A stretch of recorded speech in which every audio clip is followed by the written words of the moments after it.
Comptroller Susana Mendoza, the First Lady of Illinois, Diana Rauner, the Chief of Staff to the Governor, Roger Heaton. The Chair recognizes the Majority Leader. Thank you, Speaker. I move for the adoption of Joint Session Resolution Number 4. Mr. Clerk, read Joint Session Resolution Number 4. Joint Session Resolution Number 4, be it resolved that a committee of 10 be appointed 5 from the House by the Speaker of the House and 5 from the Senate by the President of the Senate to wait upon Governor Rauner and invite him to address the Joint Assembly. Representative Curry has moved for the adoption of the resolution. Those in favor say aye. Those opposed say no. In the opinion of the Chair, the ayes have it, and the resolution is adopted. Pursuant to the resolution, following are appointed as a committee of escorts to escort the Governor. The appointments from the House will be Representative Gazzardi, Representative Chapalavia, Representative Marcus Evans, Representative Belloc, and Representative Fisher. President Cullerton. The appointments from the Senate are Senator Emil Jones, Senator Steve Stolman, Senator Patricia Van Pelt, Senator Dave Severson, and Senator Pamela Caldwell. Will the Committee of Escort please convene at the rear of the chamber and await the Governor? Mr. Doorkeeper is recognized for an announcement. Mr. Speaker, the Governor of the State of Illinois, Bruce Rauner, and his party wish to be admitted to this chamber. Mr. Doorkeeper, please admit the Governor.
Mr. Governor.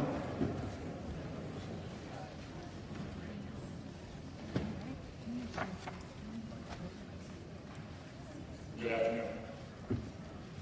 President Cullerton, Speaker Madigan, Leader Brady, Leader Griffith, Lieutenant Governor Sanguinetti, Attorney General Madigan, Secretary White, Comptroller Mendoza, Treasurer Fredericks,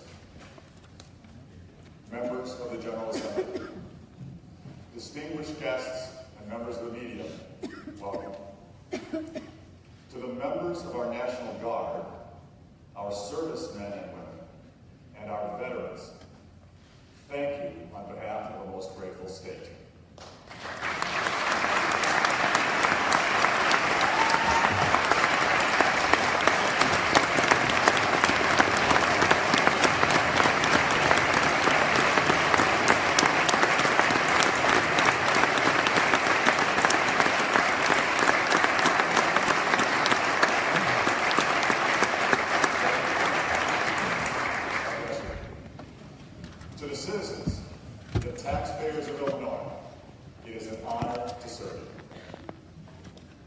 My report on the state of the state this bicentennial year begins with a reflection on what has been born, built, and grown in Illinois. Our history is rich. We were the first state to ratify the constitutional amendment to abolish slavery. Presidents Lincoln, Grant, Reagan, and Obama called Illinois home. We taught the world how to rebuild a city when we scraped the sky after the Chicago fire. We invented the Twinkie and started the first nuclear chain reaction. With 36 Fortune 500 companies, 1.2 million small businesses, and 72,000 of the nation's greatest farms, we are the world's 17th largest economy. We are a top bioscience and medical center. 82 foreign consulates help connect us to the global economy. Our institutions of higher learning are world-renowned, world-connected. Most important, our people lead the world in hard work and innovation. You name the field, and we'll name the pioneers. There's poet Gwendolyn Brooks' record of our most personal struggles. Nobel laureate Robert Millikan's work with electrons in orbit, and James Lovell's moon orbiting Apollo 13. There's Benny Goodman's Big Band, and Walt Disney's Big-Eared Mouse. Jane Addams' heroic social work. Butch O'Hare's Congressional Medal of Honor. There's Marshall Field on that great street, and John Deere's steel plow. Media moguls Robert McCormick and William S. Paley. Athletes Michael Jordan and Jackie Joyner-Kersee. Authors Ernest Hemingway and Edna Ferber. Today, we produce 10% of our nation's computer scientists. We graduate more engineers than MIT, Stanford, and Caltech combined. Illinois grads have started YouTube, Oracle, CDW, PayPal, Tesla Motors, and so many more. This is where Illinois comes from. These are the people on whose shoulders we stand to envision our future. This is the lofty vantage point from which we now look ahead. Throughout our history, Illinois has been a magnet. If you wanted to till the soil, lay a brick, build a building, make a deal, supercompute, you name it. You can find work in Illinois, afford a home, and rely on the public schools to educate your children. Today, we have an opportunity to turn yesterday into tomorrow and make Illinois the powerhouse job creator we should be. We can do it. We united last fall to bid for Amazon's second headquarters. Governor, Mayor, General Assembly, City Council, businesses and nonprofits, Republicans and Democrats collaborated to compete for 15 years of growth with 168,000 potential jobs and $129 billion in cumulative new GDP.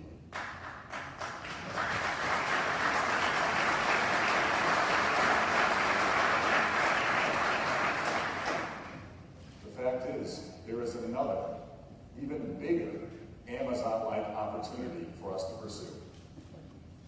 This request for proposal comes from an enterprise called the State of Illinois.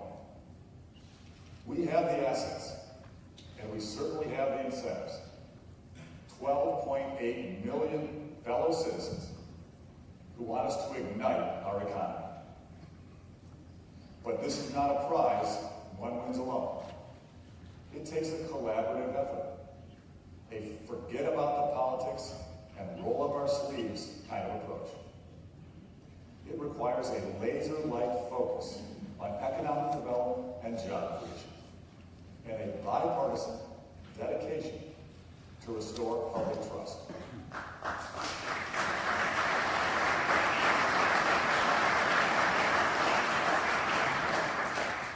This legislative session is a chance for us to put in place the policies, the changes, the fiscal discipline to recruit many more Amazons.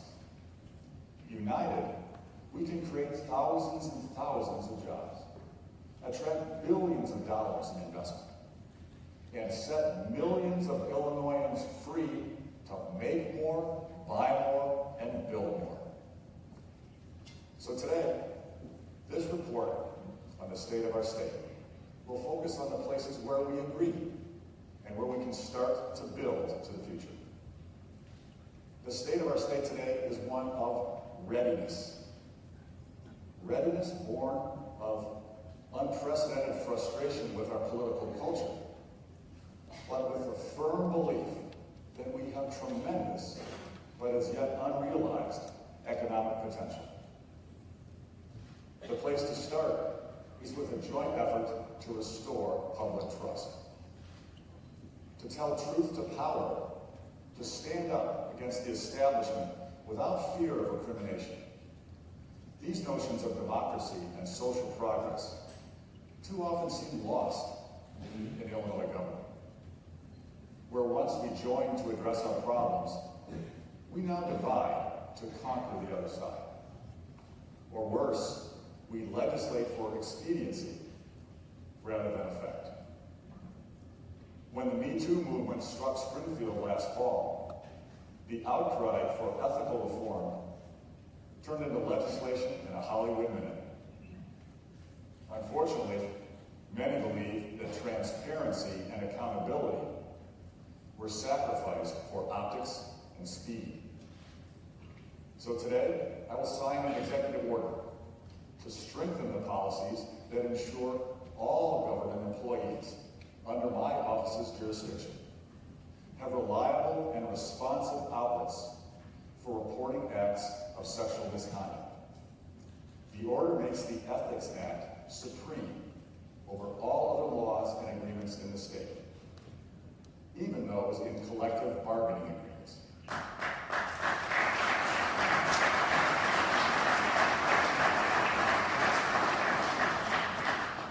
The order creates a Chief Compliance Office in the executive branch, stipulates reviews of allegations in 10 days or less, and requires training on best investigation practices by the end of this year and every 2 years after that. These are powerful protections that the legislature should emulate. Further, we will introduce legislation this session to make the Ethics Act the prevailing law of the state in all matters involving misconduct.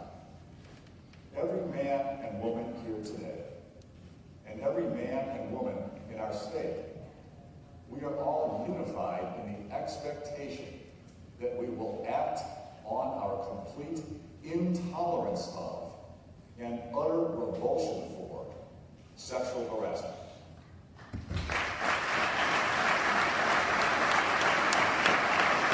It is protection all must have and we must give. We will also ask you to come together for another important cause. 2.5 years ago, our departments of Public Health and Veterans Affairs responded to a tragic outbreak of Legionnaire's disease at our Quincy Veterans Home, claimed the lives of 13 veterans. Our leadership team and our medical and caregiver staffs took all the right steps to deal with the crisis. We discovered the true cause of the outbreak through our proactive tests. We partnered with the CDC, took each of their recommendations, installed a $6 million new water treatment system, and instituted best practices for water flushing and purification. According to the CDC, the effort has resulted in a substantial reduction in cases of Legionnaire's disease and detectable Legionella in the water systems. even though research shows that Legionella, unfortunately, is everywhere, including this very capital. Our goal is to prevent Legionella infections at the Quincy home. The CDC says it is impossible to completely eliminate the bacteria, but we will fight against it as hard as our veterans fought for us. The latest CDC recommendations are being implemented, but we're going beyond the recommendations of experts, and we are investigating the possibility of entire system replacements, and perhaps even an entirely new facility. Some of my friends from the Quincy home are here with us today. Residents Ivan Jackson and Carol Jardine, and family members Marty and Vicki Fleer. Please stand. Thank you for your service. Please stand. Thank you for your service.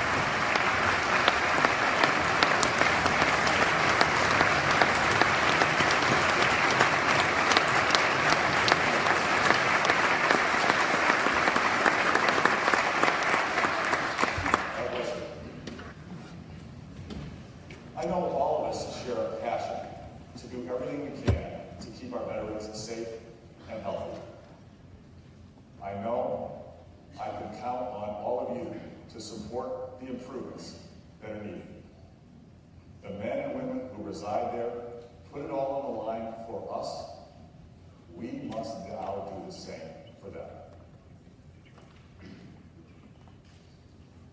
No one in Illinois is happy with our property tax assessment system. Ordinary people, the ones without clout or connections or money to pay high-powered lawyers, none of them, they're all victims of a rigged system rigged against them. For too long, big businesses and the well-to-do have gotten huge tax breaks, while little guys and little businesses take it in the pocketbook. Home values in some parts of our state are half what they were 10 years ago. Yet property taxes are twice as high. Small businesses often have to cut staff to pay their taxes. Elderly couples on fixed incomes are too often pushed out of their homes because they cannot afford their property taxes. Christine Wilson is here today.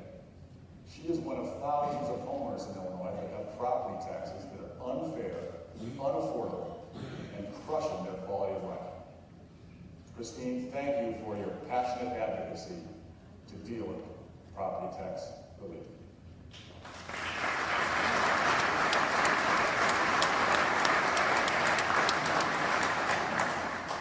It is a vicious form of oppression.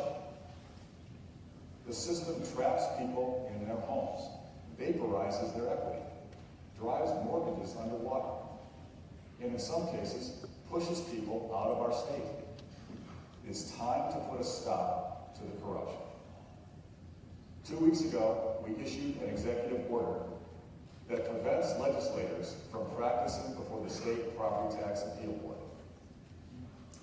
And today, Senator Oberweis and Representative Worley, and thank you both, will introduce legislation that asks you to apply the same reform to every legislator who might practice before an assessment appeal board anywhere in the state. And once again, we will ask you to pass legislation that brings true property tax relief, giving people the ability to lower their property taxes through a simple voter referendum. These are reforms we must enact if we want common sense to win out over corruption. There's one more step we need to take to regain public confidence. 80% of Illinois' voters want term limits. The other 20%, it seems, are seated in this chamber. And in elected Illinois courts, it is past time to make this good governance move. Put term limits on the ballot and let the people decide.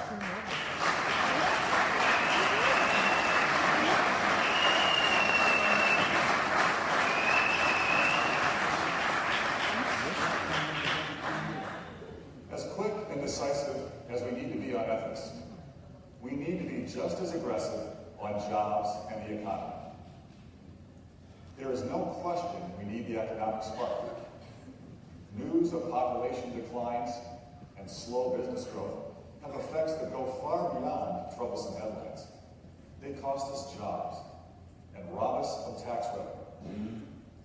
I don't know anyone in this chamber or in the entire state who isn't frustrated when we spend beyond our means, or borrow to cover deficits, or let pension issues go unresolved. Yet there is example after example of what can be done on a bipartisan basis to reverse the trend. Rhode Island reformed their pensions. California enacted term limits. Massachusetts changed their group health plans and lowered workers' comp insurance rates. We have the power to take similar steps. The question is whether we have the will to take them. But there is no question about this. We have planted the seeds of growth in our economy. We put 120,000 people to work here in Illinois. We brought and kept business here. Amazon, General Mills, Nucor Steel, Grant Industries, and many more. We signed the Future Energy Jobs Act to preserve the state's energy options and create thousands of jobs in our energy industry. Because we are a recognized leader in the energy sector, job holders in Clinton and Quad Cities and all over the state reap the benefit. We helped launch the Illinois Innovation Network and the Discovery Partners Institute, a U of I-led effort to link the power of great research to entrepreneurship and new business formation. What Stanford and Berkeley and Harvard and MIT are to the coasts, partnerships of the U of I, U of C, and Northwestern can even surpass for Illinois.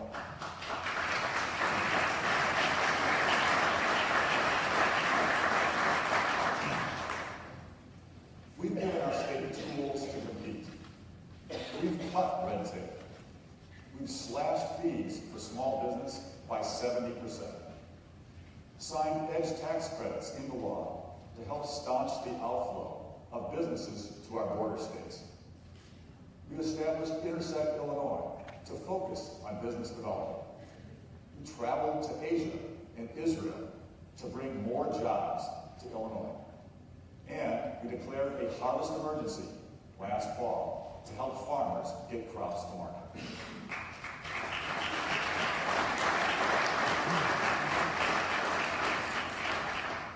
The key to job creation is education and training. And we have started to transform education in our state. During our time in the executive branch, funding for K-12 schools has increased $1.2 billion.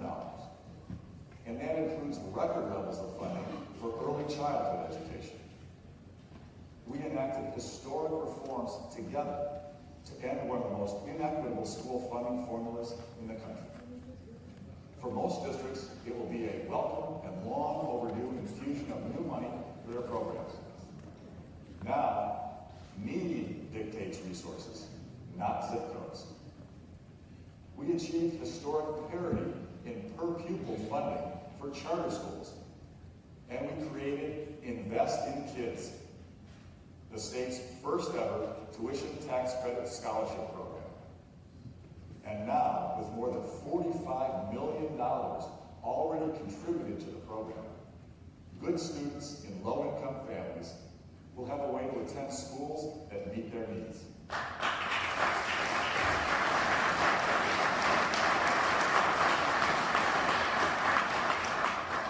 Scholarship granting organizations have experienced unprecedented demand for the new program. One in Chicago received more than 11,000 student applications on the very first day. We created a task force to find ways to overcome the shortage of agriculture teachers, a critical need in a state with 27 million acres of prime farmland. These steps are designed to achieve one goal: prepare our children to be prosperous participants in the 21st century workforce. When we create the jobs, Illinois' young people will be ready to fill it. In a truly bipartisan effort, we have made historic, nationally acclaimed criminal justice reforms together. Fairness, responsiveness, and jobs are center points of our effort. People's lives should not be dictated by a mistake or by the failure of bureaucracy to deliberate and process. So, the backlog of 2,200 clemency requests left on my desk by my predecessors is now gone. Today, we deal with requests in real time. The state's prison population has been safely reduced by nearly 15%. We do everything we can to help nonviolent offenders and young offenders learn in prison so they don't go back to prison. Offenders can now train and test for professional licenses while they are serving in prison. I'd like you all to say hello to a guest here today, Landis Jackson. He's our first licensee. Landis, could you stand? Say hello. Landis.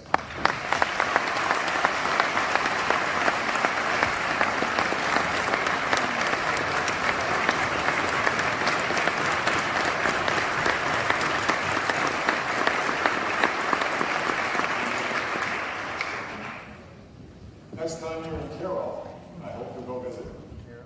Visit his barbershop as I did. And he'll show you the license he earned while he was in prison. And he'll tell you with pride about the business he's building. There is now a division in the Department of Corrections to help women, many of whom are moms, and 30% of whom end up back in prison within 3 years. We want to cut the recidivism rate so these mothers can be there to raise and love their children. Yes, thank you. On the enforcement side, to keep families safe, we've successfully joined with local and federal authorities to combat gang violence, as well as gun, drug, and human trafficking. Illinois State Police will have graduated 3 new trooper classes by the end of this summer. We're fighting the opioid epidemic. Our 24/7 helpline has steered hundreds of victims to the resources they need to begin recovery. Drug prescribers must now register in our prescription monitoring program so we can check potential abuses at critical points in the distribution cycle. We made it possible for first responders to use medication to block overdoses. We are determined to reduce projected opioid deaths by more than 1/3 in the years ahead.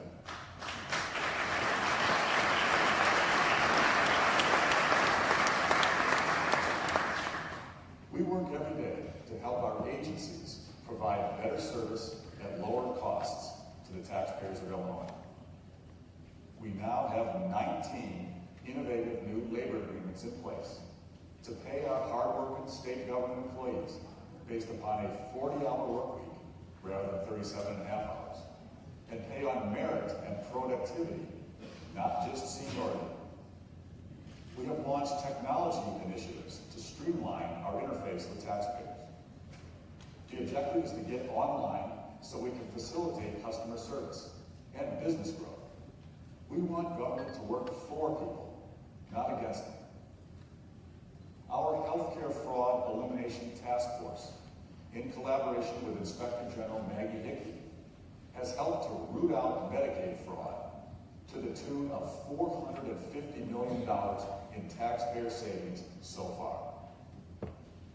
We are also careful stewards of taxpayer dollars. What we spend isn't ours.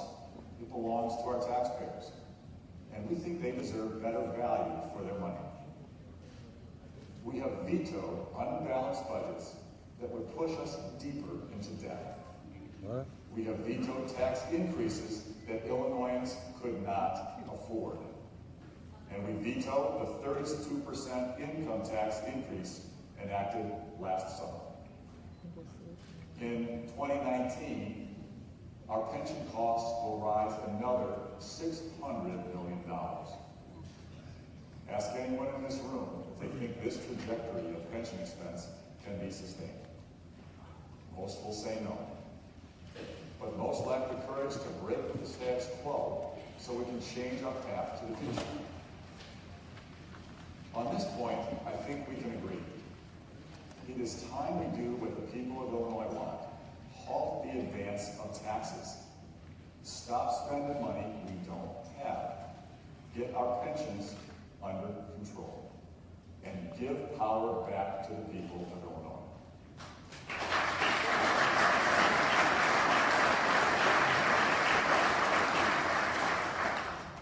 The surest road to economic vitality and job growth is a collaborative effort to regain our financial integrity. To that end, I will submit a balanced budget proposal next month.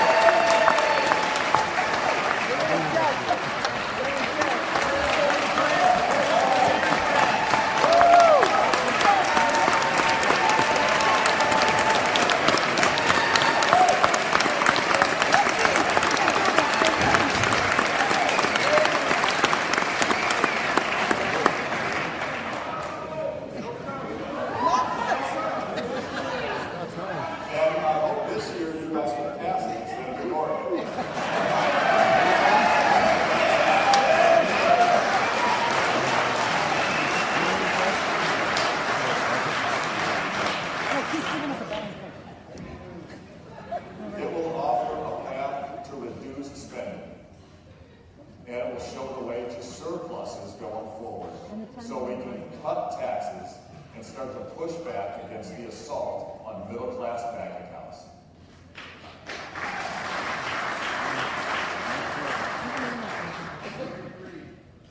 We have significant challenges ahead, but the opportunities we have are so extraordinary.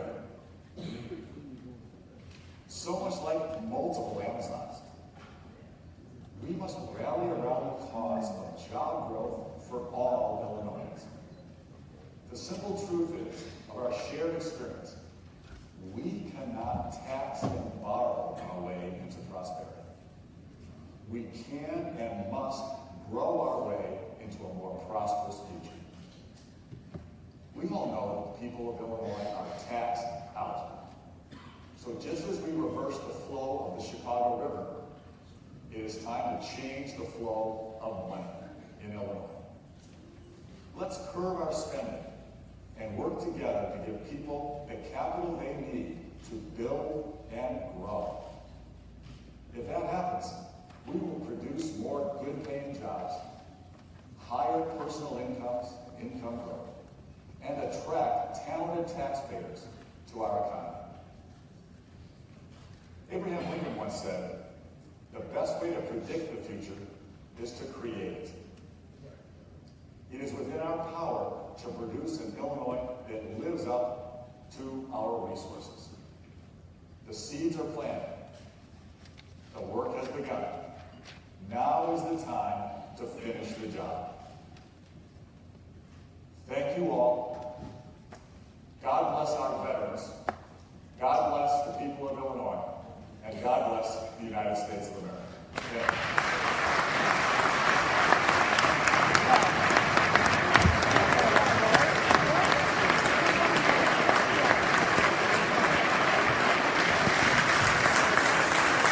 Will the committee of escort please come forward to escort the governor from the chamber? The President of the Senate is recognized for a motion.